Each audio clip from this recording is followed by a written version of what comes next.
और इस वक्त की बेहद अहम खबर, ज्योतिरादित्य सिंधिया आज बीजेपी में शामिल हो जाएंगे। जराये के हवाले से खबर है कि दोपहर 12:30 बजे ज्योतिरादित्य सिंधिया बीजेपी में शामिल होंगे।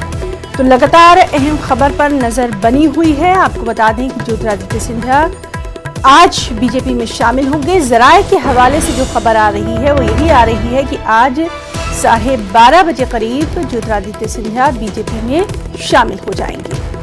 इस सब के बीच में तमाम तर जो मीटिंग्स का सिलसिला है वो भी जारी है, चाहे वो भोपाल की बात करें या फिर दिल्ली की बात करें। और अब राजस्थान पर भी लगातार नजर बनी हुई है, क्योंकि कांग्रेस अपने अरकान असेंबली को राजस्थान में शिफ्ट कर रही है खरीदो फरोख्त से बचाने के लिए।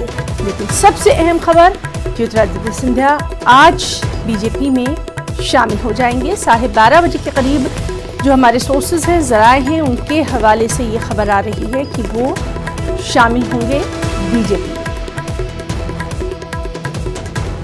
कौन कौन उस वक्त मौजूद रहेगा, कौन कौन से अहम लीडर बीजेपी की तरफ से होंगे और खुद ज्योतिरादित्य सिंधिया उस वक्त क्या कुछ उनके तासुरात रहेंगे, इससे भी हम आपको रूबरू करवाएंगे। बाखबर रखिए।